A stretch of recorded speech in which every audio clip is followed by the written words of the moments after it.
So what do? Well, let's go find a foreclosure to buy. Like, we didn't realize they were starting to become a dime a dozen. Right. We just knew when we got our first one, it was like, man, this is cool. You could buy a house for 55 grand. How cool is that? Meanwhile, the world's melting down, but we didn't understand. Welcome to the Ascend Your Success podcast. Whether you're just starting out or are a veteran looking to grow your business, you're in the right place.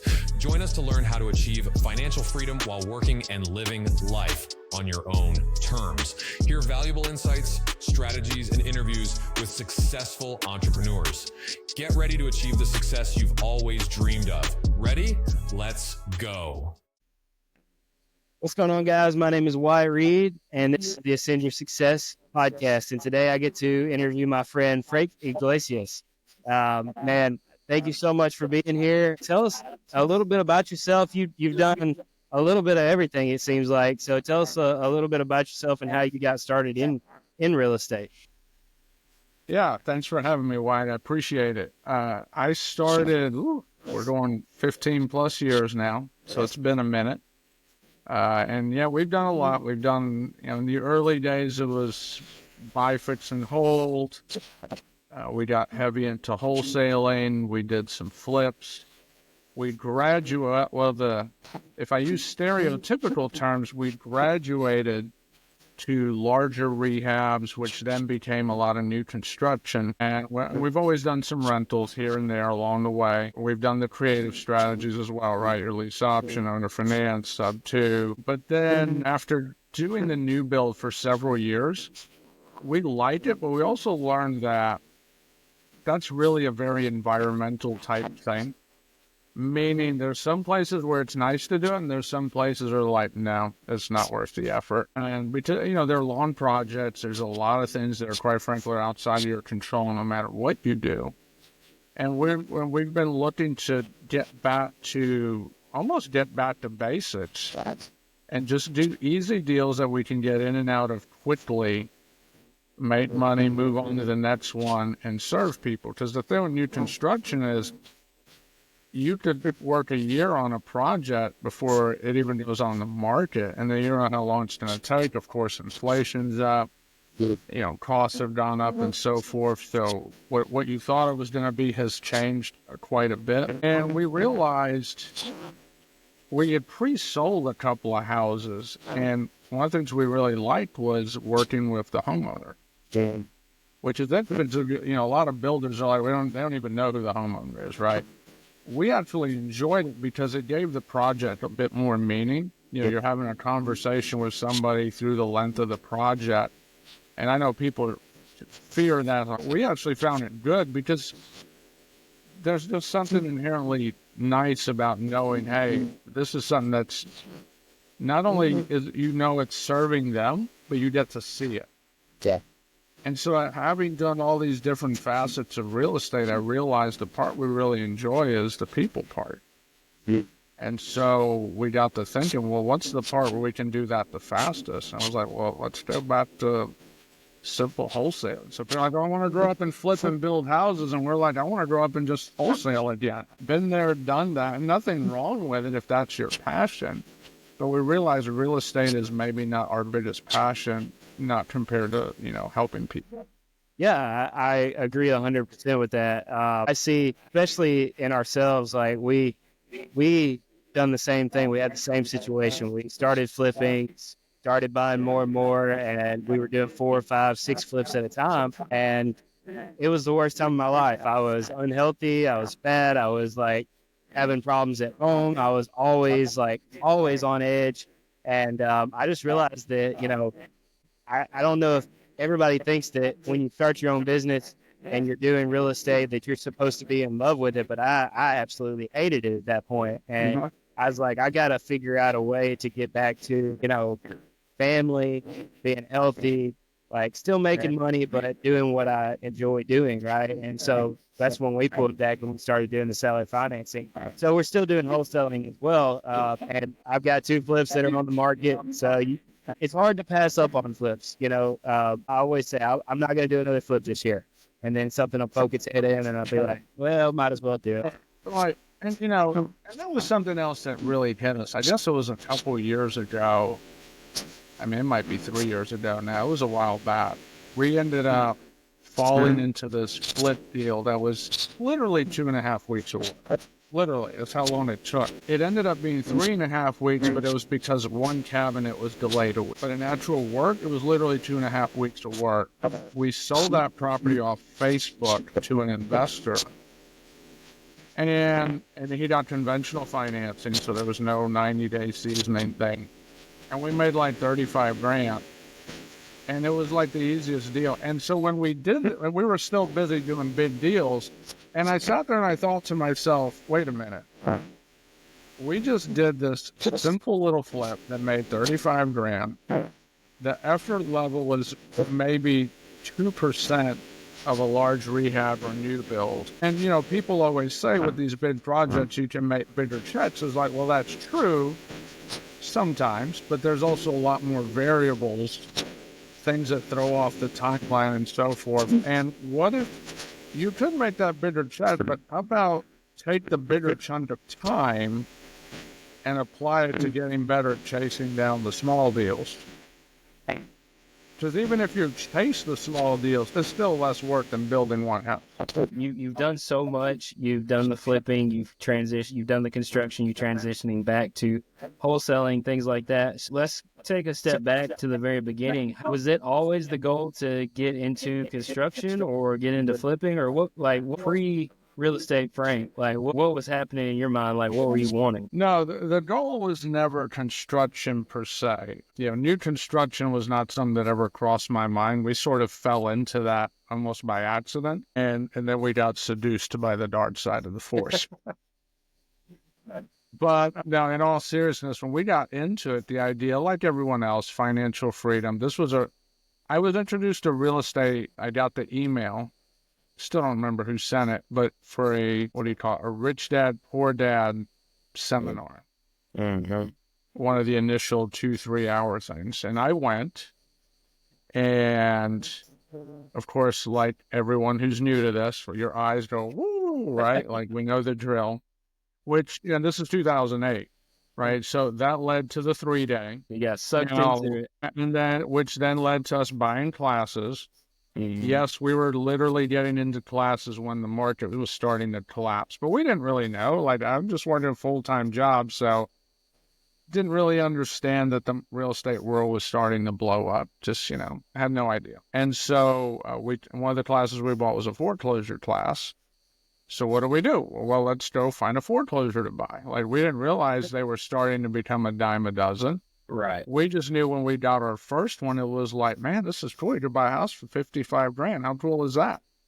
Meanwhile, the world's melting down, but we didn't understand. We were as green as, the t-shirt, right? So, I'm sorry, polo shirt. Anyway, we bought that first house. We fixed it up. It was a little bit of a rocky road to rehab because when we closed our first refinance, I'll never forget, we went to the closing, and back then you still had this idea of wholesale lending in the conventional space. Mm-hmm. And it was a company out of Florida. I think it was Ocala, if I remember correctly. Well, anyway, the day before we closed, apparently the Fed had shut down the FHA division. But they're like, you're good, Frank. Conventional's still good. So, okay, great. Like, not that I really understood that, but I go over to sign docs, which I did. I closed it. I think it was a Wednesday afternoon, if memory serves me right, but it was late. It was at the end of the day, whatever day it was, and we're done. I walk out with my first refinance closing package. All right. And I guess it was the following day that I got a message or a call or whatever it was, and they said, yeah, this is not funding because apparently the Fed had now shut down the conventional division. And I'm using the word division, department, whatever it was in the lender, right? And that deal and I was told that my loan was in the queue to fund, and it just never happened. And so I remember asking the closing attorney, like, what do we do? And they're like, well, you could sue the federal government. Yeah, good luck. I'm probably not high on that priority list for a small loan, which then led to us having, and it took months to find someone else to close that. But that was literally how we got our first rental. Was we bought it, small hard money loan, and it was crazy. But back in those days, we just, I was working a full-time job. It's like, well, if there's some bumps along the way to financial freedom, that's okay, right? Like, it's okay. Like, we didn't sign up. To be fair to Rich Dad, Poor Dad, they never made it sound like this was like, all roses and tulips and all that. Like, we never got that from them. It was good, legitimate education. You're going to have to work hard. And so, there was we didn't get like red flags from it or anything like that. And, but that was always the goal. And unfortunately, and I don't say it's unfortunate because I'm a man of faith. So I believe everything happens for a reason and nothing's by accident, even if it makes absolutely no sense. But, fast forward several years, when we got into new construction, we kind of got off our calling. And after, it was good, it was sexy, but there was actually a little bit of truth when I say we were seduced by the dark side of the force. And I don't know the answer to why yet, and I'm okay with that. I don't have to know why. That will become clear in due time. But I realized after doing that for several years, hey, we didn't get into investing to become a builder. I could build a house in my sleep. I've got the process down. We've done it enough times. But I realize this isn't what we were meant to do. But the reason I share is I share with people, when you go to these seminars or classes or whoever, and they're fine, right? There's good information. Whoever you go to, the information's usually good, but they're selling you the dream, right? And we get that. It's sales. Like, no one's going to fault anyone in the United States for selling a dream. That's part of the sales pitch. We get it. But when I coach people, I tell people, let's make sure that what you're actually after, you pick a path in real estate that lines up with that. Right. Because there's a lot of people I've met, and I mean a lot of people I've met that have gotten into flipping that hate it. Like you were saying, it was like they do it and they're like, I hate this. Yeah. I hate it because it's not in alignment. And so the story I always share is back during COVID. We were all on Clubhouse, if you remember. Good old Clubhouse. I do. Clubhouse was fun times. And we were in one of these real estate rooms, and there was this lady who comes in. I want the buzzwords: financial freedom, generational wealth, whatever that means, yada, yada. Okay, great. And her plan was she wanted to get into new construction to build short-term rentals. And we said, have you ever done a deal? No. Have you ever been involved with either of these career paths? No. And I'm like, so what you haven't been told yet is these are two completely full-time career paths that you want to do together to fulfill generational wealth. And so we dived into what she really wanted. All she really wanted was enough passive income to pay the bills and visit her family. That's it. Right. So it was like, why don't we work on a side of real estate where you get good at acquisitions to acquire properties that develop cash flow? You don't need to touch new construction. Airbnb is a full-time gig to really blow it out. I mean, it's great, but it takes work. It takes effort. You don't just wake up one day and it's all automated beautifully. Like, there's a lot of work to get to that point. Yeah. And so I learned back then, I was like, all right, when we coach people, step one, what do you really want? And let's work on the vehicle of real, because there's a lot of vehicles, right, in real estate. Let's work on the vehicle of real estate that's in alignment with what you actually want. Yeah. Yeah. Absolutely. Because there's a solution for you. Yeah, 100%. I think, I think we're just wired like that. And I believe, once you figure out how to tame that, that's a superpower, Like when I first got started, I wanted to just do rental properties. I didn't want to do wholesaling because I thought wholesaling was sketchy, right? I didn't know what I didn't know. And then I got around people doing bigger things than me, and I was like, okay, well, it's not really wholesaling. You're a well-rounded investor who knows how to use multiple exit strategies. Well, now I want to do this. Now I want to do that. And it wasn't until I met my business partner who was more grounded, who's more, hey, let's do one thing, let's do it good, and then let's move on to the next thing. Until that's when I got pulled back, and it's like, I'm never going to be successful if I don't focus on one avenue and make sure I'm good at it, right? There's no issue at all with you being well-rounded. And that's one thing that I tell my students all the time. Like, I want you to be able to make multiple offers. I want you to know how to utilize different strategies, but come in with an open mind that, we're going to do what makes the most sense, but it's going to align with your vision. Because we do the same thing. We have vision documents. We go through a very extensive, like, what do you truly want? And give me reasons why you want this, right? Let's not just be surface level with this, right? So I agree 100%.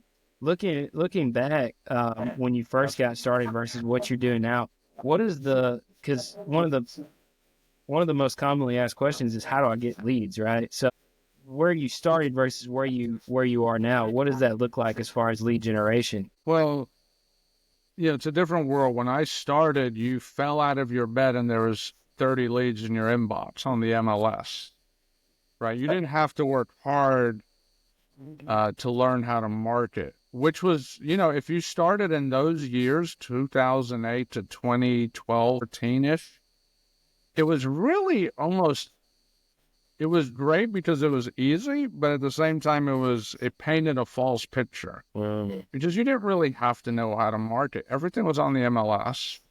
I remember going to my first wholesale class, and it was like, why would I, we did put all this work in, but I got 30 MLS leads, that are, properties in the toilet that I could go flip.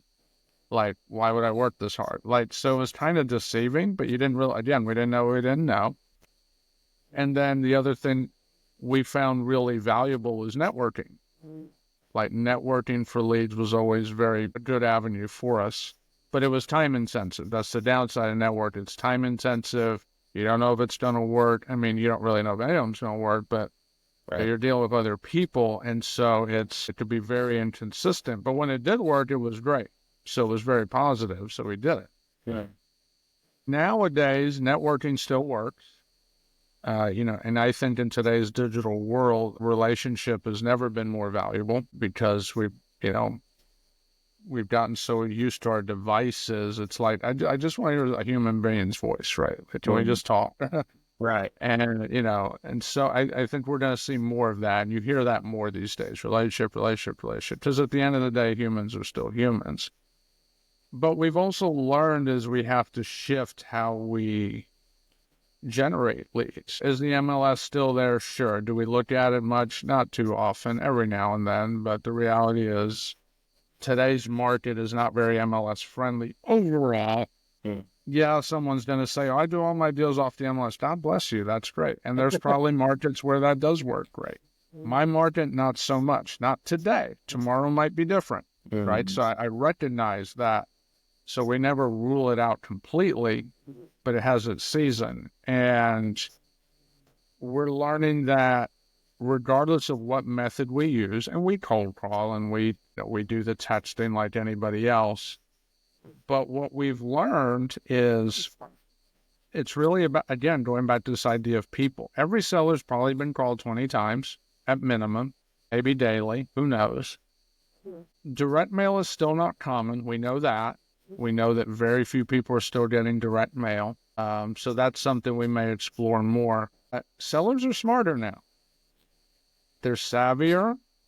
Zillow is the authority, right or wrong. It's an authority in their eyes. If Zillow says their house is worth 300 and the MLS says 200, you don't have to work hard to convince them the 300 is wrong.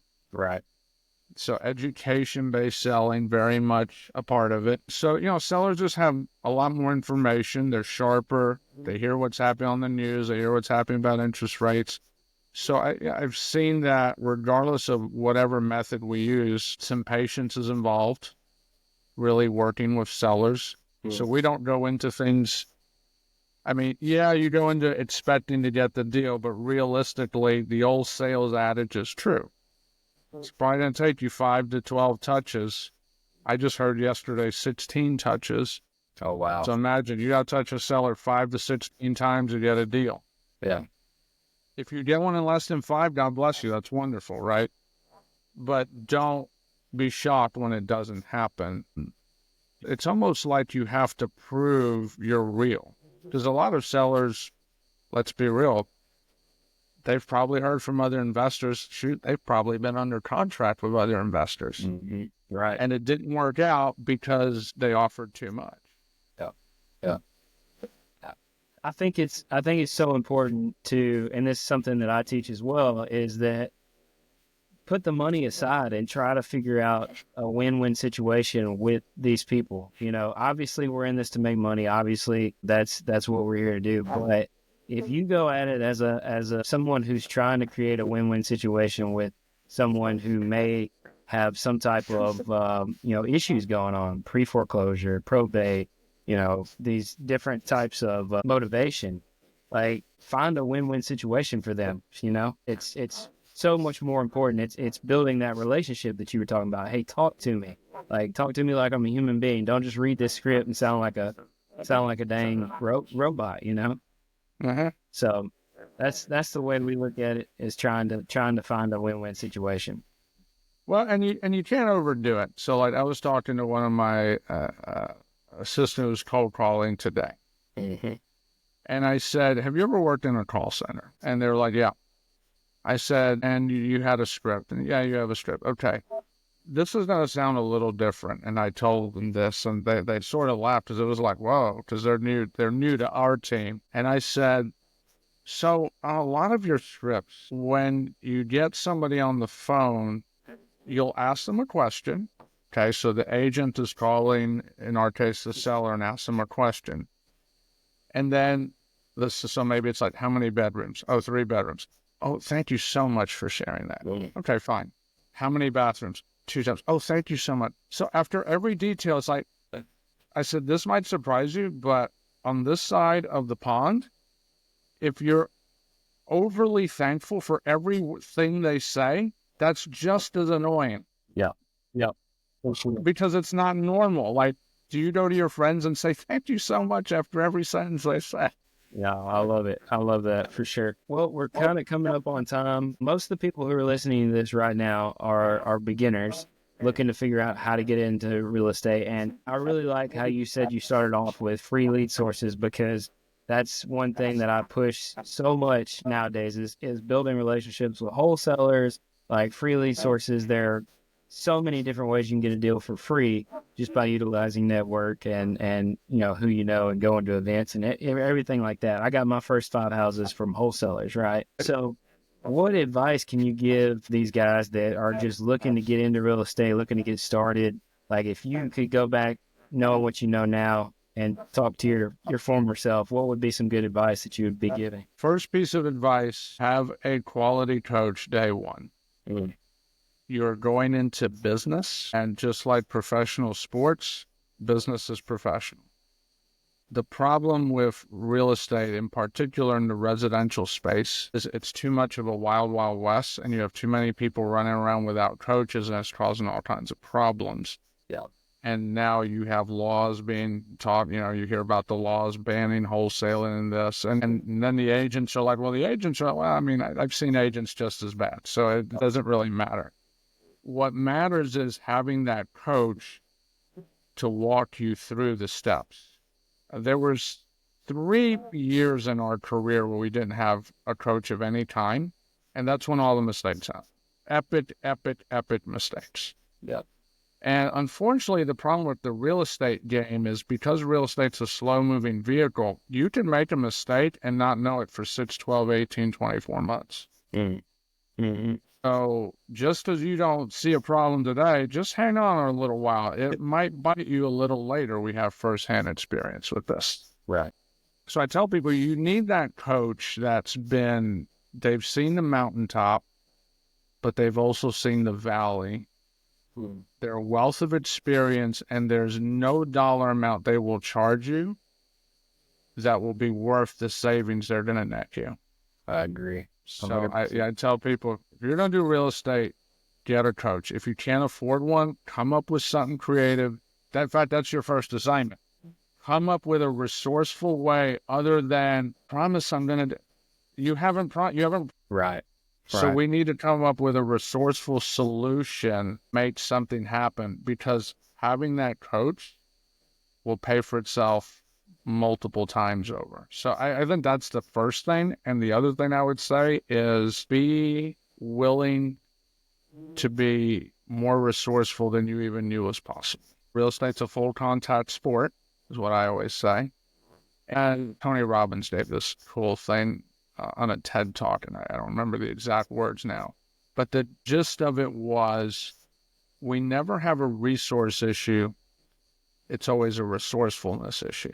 And that's hard because being really resourceful will challenge you. There's going to be multiple times where you're like, I have no idea I'm going to solve this problem. And you probably don't know in that moment, but as long as you're willing to not quit and keep going, somehow, some way, however long it takes, you will figure it out. So just be willing to commit day one to being resourceful. Because a lot of the people I've seen that don't last, they didn't get that memo. Yeah, absolutely. They thought it was going to be easy, and it's like, if you're looking for easy, real estate is not for you.